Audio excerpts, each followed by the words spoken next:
Hi అండి, అందరికీ నమస్కారం అండి. ఫ్రెండ్స్, మనకి ఇప్పుడిప్పుడే రైతులకు సంబంధించి మరొక ముఖ్యమైన అప్డేట్ అయితే రావడం జరిగిందండి. ఇక్కడైతే మనకు వచ్చిన అప్డేట్ ప్రకారంగా ఇక రైతులకు అదిరిపోయే గుడ్ న్యూస్ చెప్పిన కేంద్ర ప్రభుత్వం మద్దతు ధర భారీగా పెంపంటూ అప్డేట్ అయితే వచ్చిందండి. అయితే ఇందుకు సంబంధించిన పూర్తి వివరాలు అయితే మన వీడియోలో తెలుసుకుందామండి.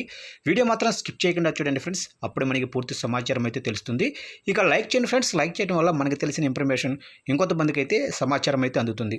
లైక్ చేసి ఫాలో చేయండి ఫ్రెండ్స్. ఇక వివరాల్లోకి వెళ్ళిపోదాము.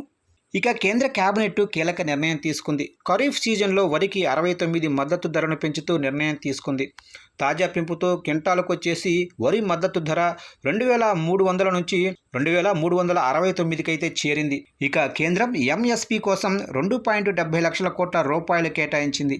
అంతేకాకుండా రైతులకు వడ్డీ రాయితీ కింద 15,642 కోట్ల రూపాయలు కేటాయించింది. పెట్టుబడిపై రైతులకు 50% లాభం ఉండేలా నిర్ణయం కూడా తీసుకుంది.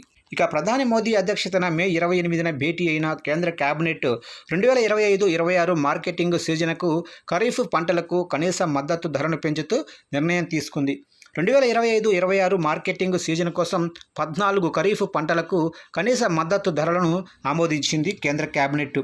అలాగే బద్వేలు నెల్లూరు హైవే 4 లైన్ల నిర్మాణం, వార్డా బలార్షా హైవే 4 లైన్ల నిర్మాణం, అలాగే రైతు సంక్షేమం కోసం ఇంట్రెస్ట్ సబ్వేషన్స్ స్కీము కింద కేంద్ర కేబినెట్ ఆమోదం కూడా తెలిపింది. ఇక 14 ఖరీఫ్ పంటలకు కొత్త మద్దతు ధరలు అయితే ఇలా ఉన్నాయి.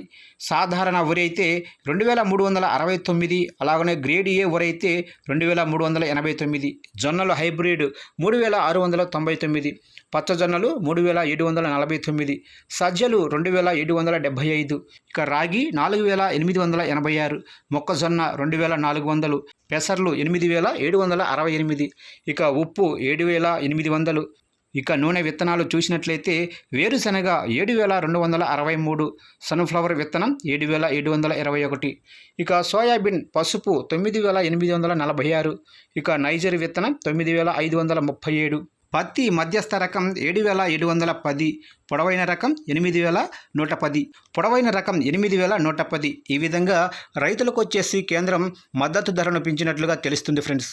చూశారుగా ఫ్రెండ్స్, అప్డేట్ నచ్చినట్లయితే లైక్ చేయండి. ఇలాంటి ముఖ్యమైన అప్డేట్స్ కోసం ఇప్పుడే మన ఛానల్ని సబ్స్క్రైబ్ అయితే చేసి ఫాలో చేయండి ఫ్రెండ్స్.